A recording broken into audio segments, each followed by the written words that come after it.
Welcome to Verbal Pick Radio, where we give you a verbal image of life, and we are it every day. People, this is part 2 of the black churches being vandalized. Why is it part 2?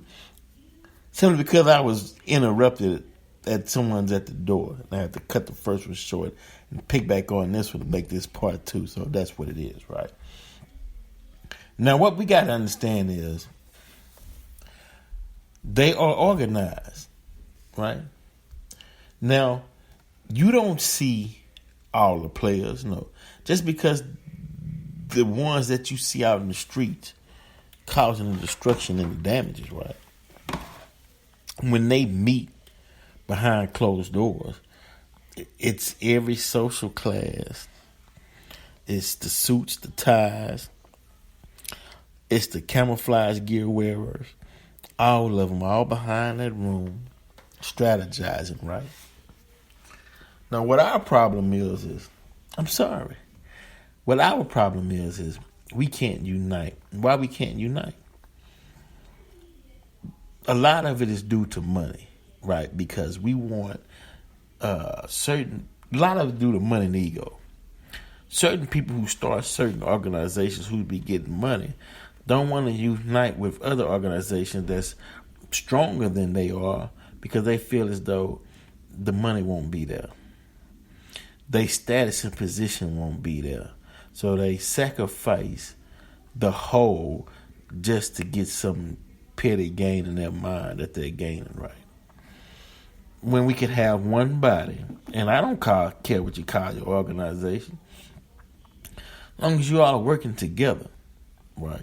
There is no reason that you got 2 historically black churches and you got a march downtown in D.C.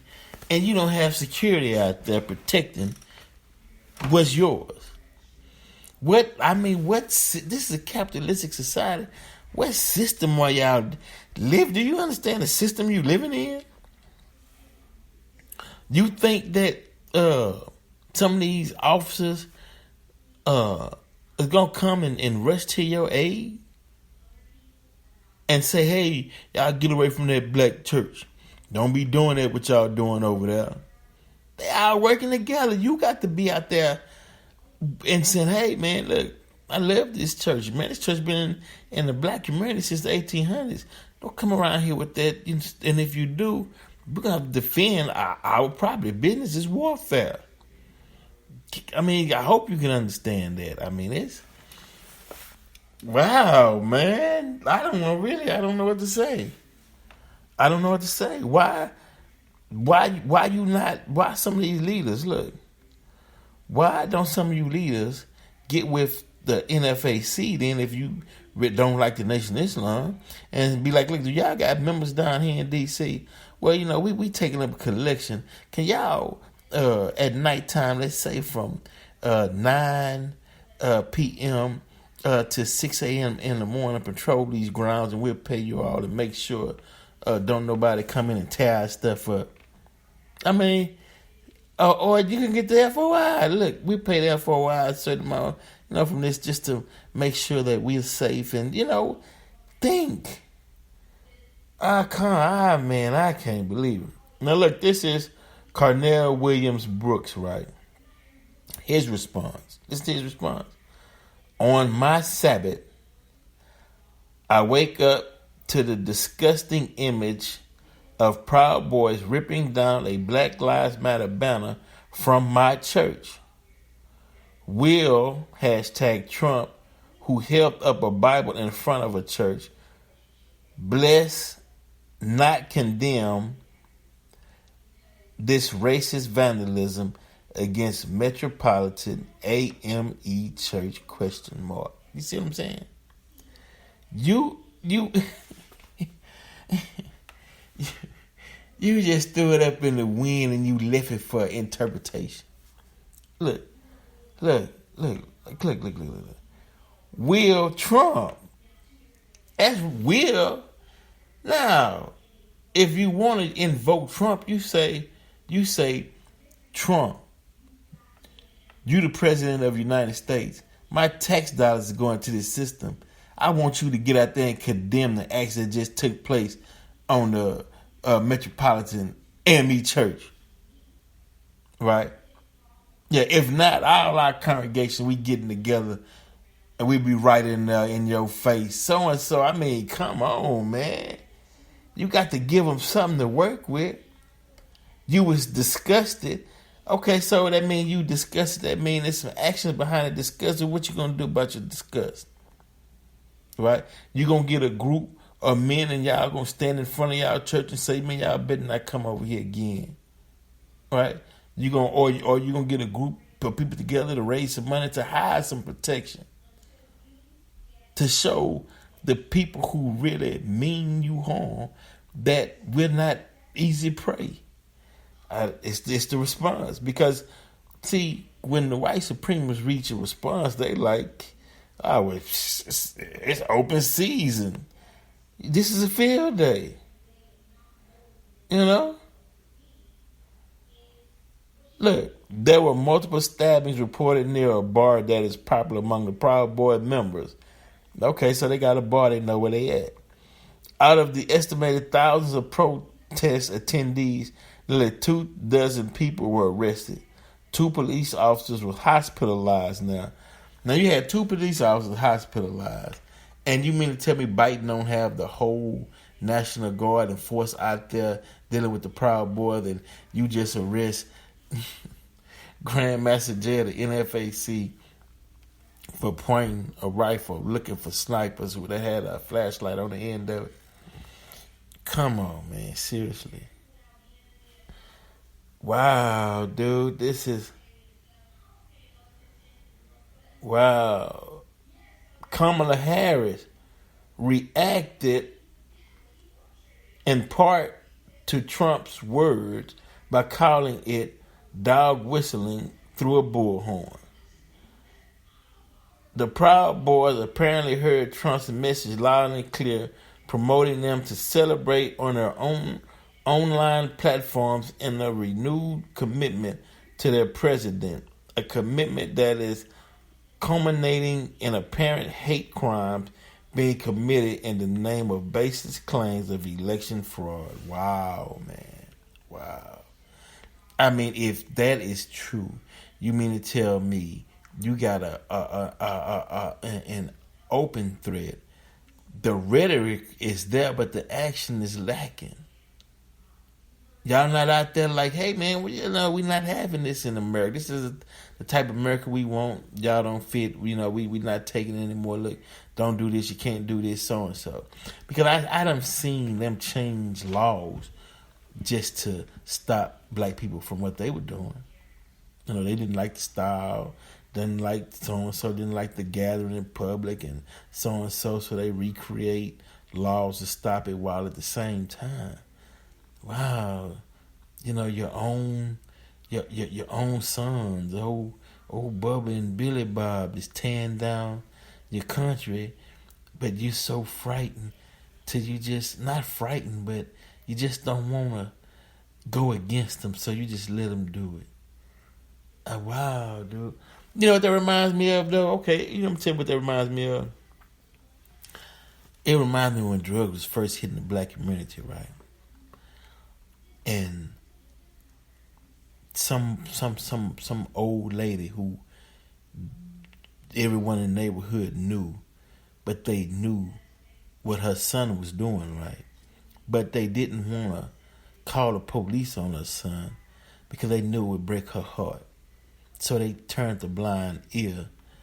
But he tore up the block so much, by the time they got fed up with it, it was too late because the damage that was done, it wrecked the whole community. Right? Same thing with white people. Y'all see the damage that the white supremacists are doing, but you don't really want to get involved and condemn them, right? But by the time you wake up and say, you know what, it's wrong, it's going to be too late. They're going to tow up the country. Civil war breaking out, fighting, and you really complaining, and you won't have nothing but yourself to blame. And that's where it's headed. But the reason why I'm stating and saying what I'm saying today is because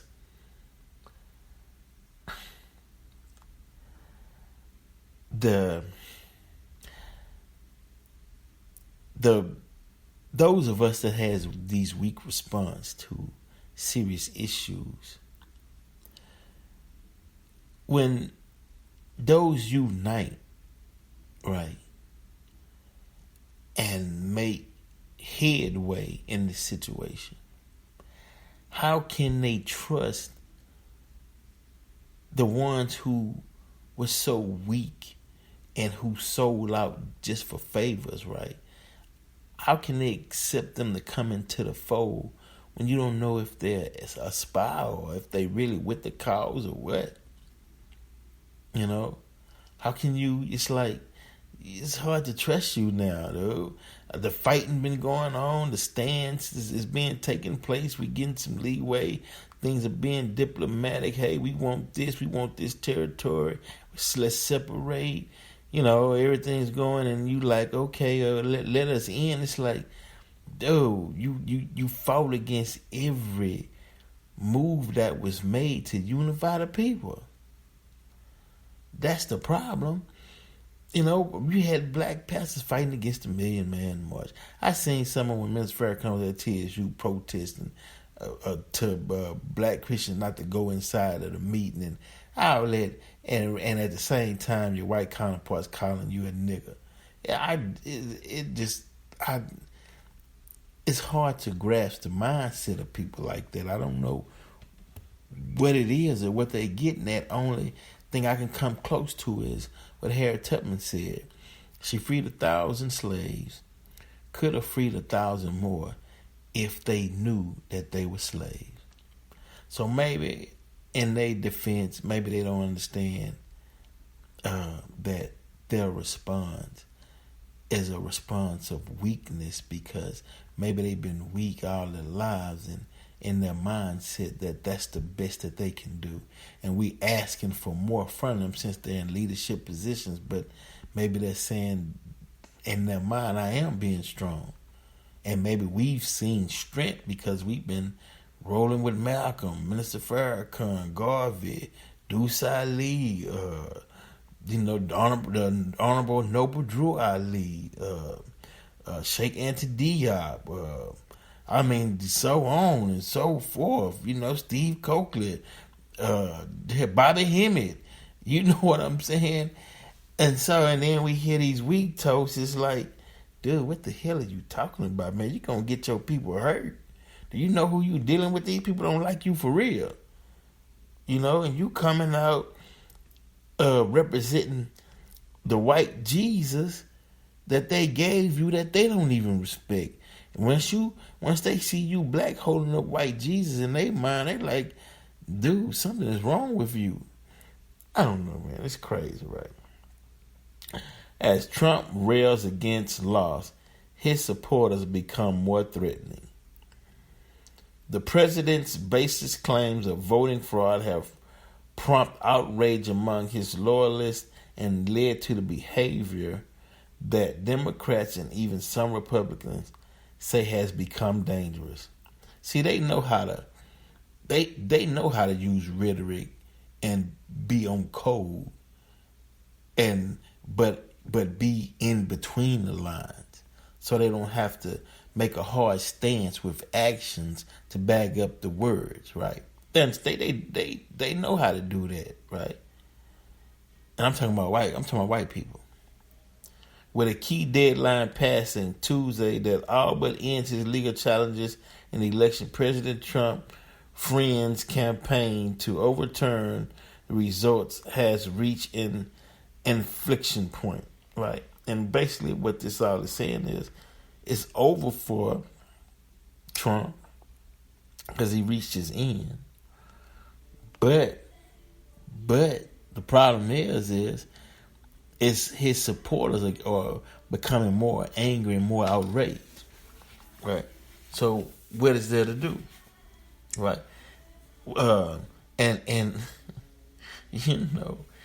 And but really they got a problem too, because black folks don't run this America.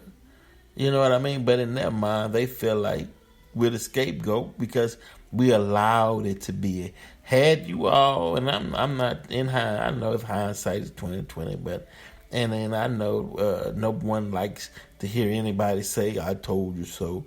But had you all been listening to Malcolm back in the '60s, and I'm talking about the message and the knowledge and the truth that he brought, not none of the personal lives and not none of the gossiping behind the scene. No, I'm talking about the raw truth that he was giving to you all, and particularly in regards to integration.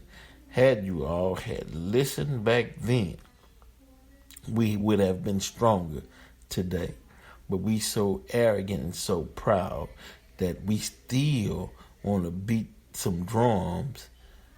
drums to a tune that didn't lead the soldiers forward.